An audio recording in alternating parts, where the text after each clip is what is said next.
दोस्तों, कहानी की शुरुआत में हमें बताया जाता है कि जब अमेरिका में क्राइम्स लगातार बढ़ रहे थे, इन पर लगाम लगाने के लिए यहाँ की सरकार ने प्राइवेट जेल बनवाई थी।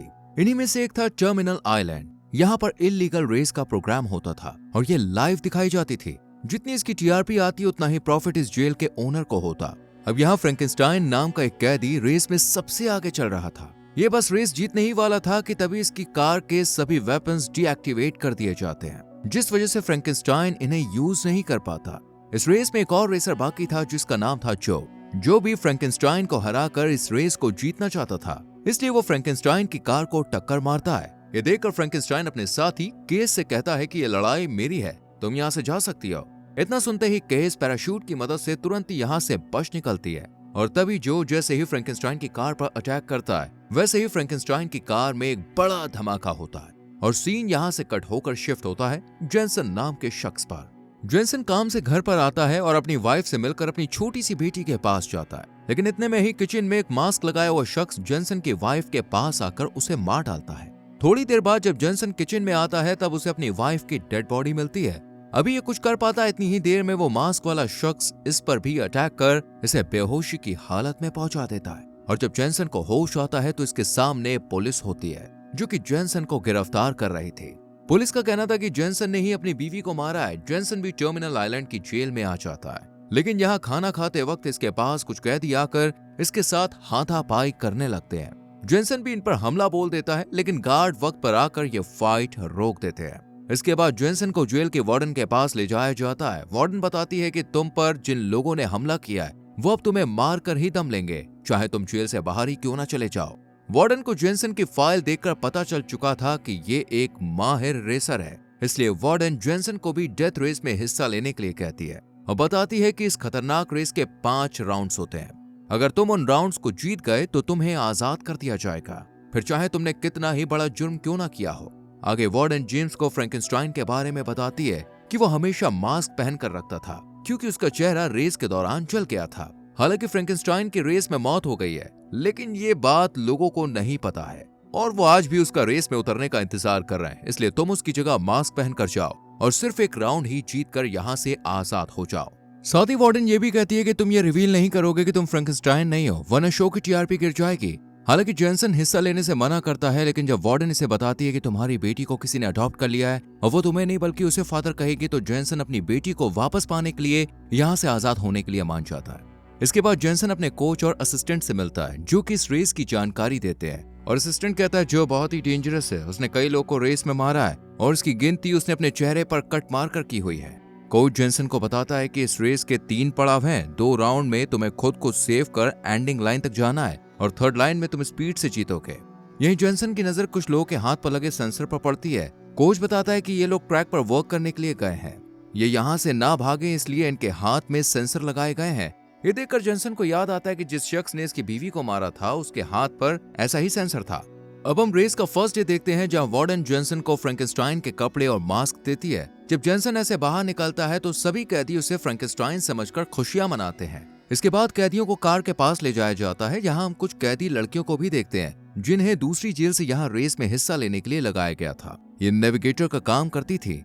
फ्रैंकेनस्टाइन की पुरानी साथी केस जब जेनसन की कार में आकर बैठती है तो उसे आवाज से पता चल जाता है कि वो फ्रैंकेनस्टाइन नहीं है। लाइव ब्रॉडकास्टर रेस शुरू होने से पहले कोच जेनसन को बताता है कि कार के शीशे काले हैं, इसलिए तुम्हें बाहर से कोई भी नहीं देख सकता, इसलिए तुम मास्क हटा दो। जेनसन भी मास्क उतार देता है और रेस शुरू होती है और जल्द ही जेनसन जब रेस में सबसे आगे होता है तो जो उस पर अटैक करने लगता है। यहाँ रास्ते में इन्हें तलवार और ढाल दिखती है।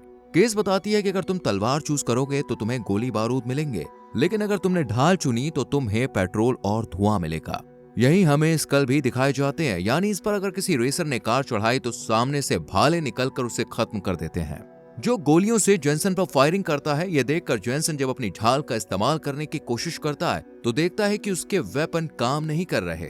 ये देखकर कोच भी परेशान हो जाता है। इतने में ही दूसरा रेसर आकर जो पर अटैक कर देता है, जिससे जेनसन जो से बच निकलता है। यहीं जेनसन के पास एक और गाड़ी आती है जिसमें बैठा शख्स जेनसन के हाथ से वैसा ही इशारा करता है जैसे कि उसकी बीवी के मर्डर ने किया था। ये देखकर जेनसन समझ जाता है कि यही उसकी बीवी का कातिल है। इससे पहले कि जेनसन इसे मारता, रेस का दी एंड हो जाता है। यह मौका गंवाने के बाद जेनसन बाद में इसे पकड़ लेता है और दोनों में खूब लड़ाई होती है। जेनसन बस इसे मारने ही वाला था कि तभी पुलिस आकर इसे बेहोश कर देती है और यहाँ हमें पास्ट दिखाया जाता है। वार्डन के कहने पर ही पुलिस वाले के साथ मिलकर इस कार रेसर ने जेनसन की बीवी को मारा था और फिर झूठे इल्जाम में पुलिस जेनसन को यहाँ ले आई ताकि वो फ्रैंकेनस्टाइन की जगह लेकर इस शो की टीआरपी बढ़ा सके।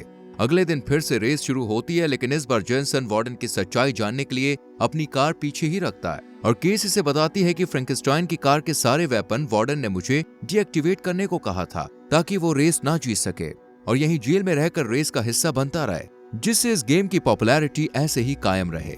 ये सुनकर जेनसन गुस्से में बेकाबू हो जाता है और फुल स्पीड से कार को सबसे आगे ले जाता है और ना कोच की सुनता है और ना ही केस की। इनके कहने पर ढाल न चुनकर तलवार चूज करता है और उसी ड्राइवर पर हमला करता है जिसने इसकी बीवी को मारा था। यहाँ जेनसन इसकी कार पर गोलियां चलाता है, लेकिन इस पर कोई असर नहीं होता क्योंकि ये बुलेट प्रूफ थी। इसलिए जेनसन धुआं छोड़ देता है जिससे इसकी कार पलट जाती है और जेनसन बाहर आकर इसे मार डालता है। वार्डन ये देखकर बहुत गुस्सा होती है क्योंकि रेस के बीच में उतरकर जेनसन ने रूल ब्रेक किया था, इसलिए वार्डन मॉन्स्टर ट्रक भेजकर सबको मारने का हुक्म देती है। ये ट्रक सब गाड़ियों को बुरी तरह तोड़ फोड़ देता है। ये देखकर जेनसन कोच की मदद से जो से बात कर उससे कहता है कि हम दोनों को मिलकर इसका मुकाबला करना होगा। जो भी राजी हो जाता है और दोनों मिलकर ट्रक ड्राइवर का ध्यान भटकाते हैं और ये ट्रक स्कल पर आता है और भाले निकलकर इस ट्रक ड्राइवर को खत्म कर देते हैं। अब क्योंकि दूसरे राउंड में सिर्फ जो और जेनसन ही बचे थे, इसलिए आखिरी मुकाबला इन दोनों के बीच ही था। कुछ देर बाद जो जेनसन से मिलने आता है, लेकिन यहाँ उसे ये पता चलता है कि फ्रैंकेनस्टाइन मर चुका है और रेस में भी फ्रैंकेनस्टाइन नहीं है बल्कि उसके सामने जेनसन था। वहीं दूसरी तरफ वार्डन जेनसन से काफी गुस्सा थी, इसलिए वो पुलिस अफसर को जेनसन को खत्म करने के लिए ऑर्डर दे देती है। इसलिए अगले दिन रेस शुरू होने से पहले ये अफसर जेनसन की कार में बॉम्ब फिट कर देता है। रेस में पहले जॉनसन जो से बात करने के लिए उसके पास जाता है, लेकिन जो उससे बात नहीं करना चाहता, इसलिए बिना बात किए ही जेनसन भी अपने रूम में आकर फ्रैंकेनस्टाइन के कपड़े पहन ही रहा होता है कि तभी वार्डन जेल से रिहाई मिलने के पेपर्स दिखाकर कहती है, तुम्हें ही ये रेस जीतनी है। जेनसन जब कार में बैठता है तो केस बताती है कि वार्डन ने मुझे ऑर्डर दिए हैं कि अगर तुम ये रेस जीतने वाले हो तो मैं तुम्हें विनर ना बनने दूं। ये सुनकर जेनसन भी समझ जाता है कि वार्डन नहीं चाहती कि मैं ये रेस जीतूं।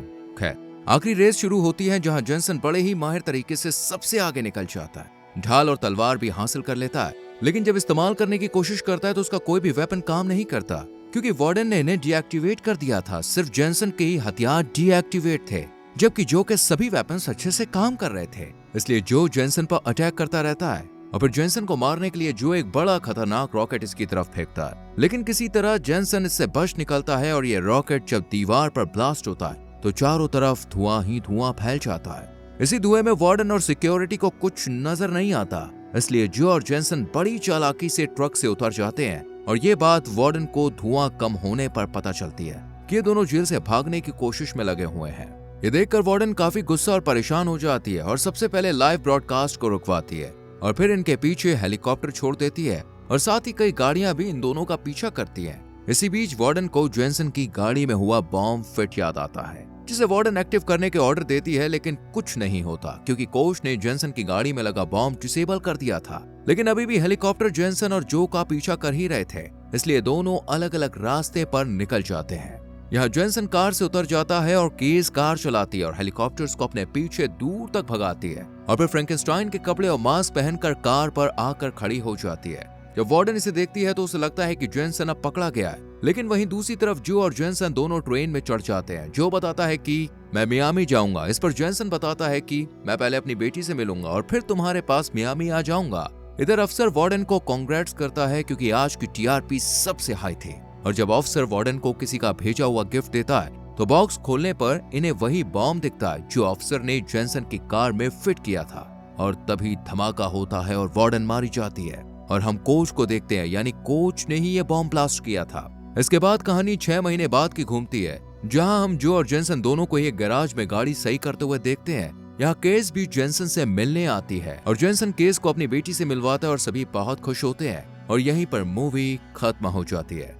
दोस्तों, आपको इस मूवी की एक्सप्लेनेशन कैसी लगी हमें कमेंट करके जरूर बताएं। अगर आपको इस मूवी का लिंक चाहिए तो हमारे टेलीग्राम चैनल को ज्वाइन कीजिए, जिसका लिंक आपको डिस्क्रिप्शन में मिल जाएगा। साथ ही ऐसी और मूवीज के एक्सप्लेनेशन के लिए इस चैनल को सब्सक्राइब करके बेल आइकॉन प्रेस करें, जिससे आने वाली वीडियोस आपसे मिस ना हो। Thank you so much for watching.